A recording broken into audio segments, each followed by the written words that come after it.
वतन पर जान निसार करने वाले शहीदों को नोएडा शहीद स्मारक में विजय दिवस पर एक सादे समारोह में श्रद्धांजलि दी गई। नोएडा के हृदय में बसा नोएडा शहीद स्मारक देश का एकमात्र ऐसा शहीद स्मारक है जिसे नोएडा वासियों ने अपने शहीदों की याद में बनाया है। Lieutenant general SK Saini, vice chief of army staff ने शहीद स्मारक पर पुष्प चक्र चढ़ाकर और 2 मिनट का मौन रखकर शहीदों को श्रद्धांजलि दी।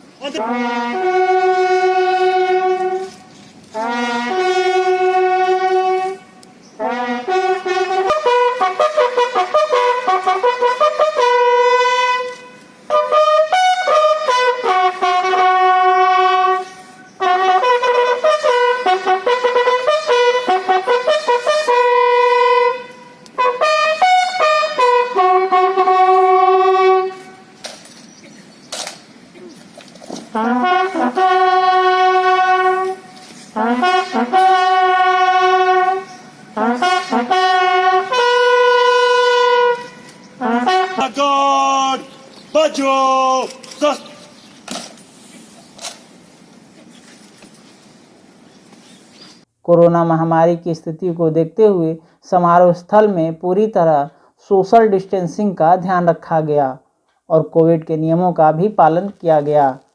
1971 में पाकिस्तान पर मिले विजय के अवसर पर 21 दिसंबर को आयोजित समारोह में 38 शहीदों के परिजन समेत बड़ी संख्या में सेना के सेवानिवृत्त अधिकारी और जिला प्रशासन के अधिकारियों ने उपस्थित होकर शहीद स्मारक पर पुष्प चढ़ाकर श्रद्धांजलि दी।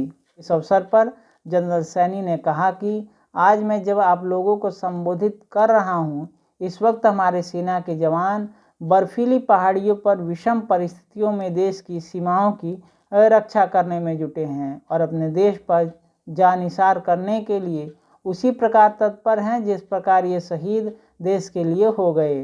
उन्होंने नोएडा शहीद स्मारक की सराहना करते हुए कहा कि मुझे यह खुशी है कि कोरोना काल की महामारी के समय तमाम बंदिशों के बावजूद इस शहीद स्मारक को सजा संवार के रखा गया है, जिससे पता चलता है कि इस शहीद स्मारक से लोगों का कितना जुड़ाव है। इस अवसर पर लेफ्टिनेंट जनरल एसके सैनी ने संस्था के पुस्तिका का विमोचन भी किया। इस पावन स्थल पर आयोजित विजय दिवस के उपलक्ष्य में आए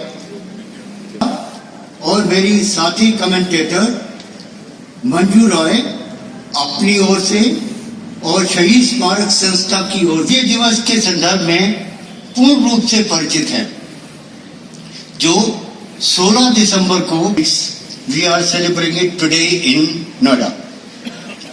ये हमारा सौभाग्य है कि सभी नोएडा निवासी तरफ से यहाँ पर एकत्रित हुए हैं। हर्ष और उल्लास का ये वातावरण समारोह हम इस पुण्य स्थल पर 2002 से लगातार हर वर्ष मनाते रहे हैं। I am particularly happy to note that despite the pandemic and other restrictions which have been imposed, I see that the memorial is well maintained and cared for. This speaks volumes for the kind of efforts which are being undertaken by the Sanstha. It so happens that we create many memorials and other creations to honor our fallen heroes, but then they are not maintained to that standard. I would also like to commend that this ceremony is being done year after year, and I'm sure that it will continue in perpetuity. Finally, ladies and gentlemen, on this occasion, let us rededicate ourselves and take a pledge that we will never allow the memory of our fallen heroes to fade away, and we will always continue to make an effort to lessen the pain of their near and dear ones, some of whom are sitting across on the other side of the lawn. Jai Hind.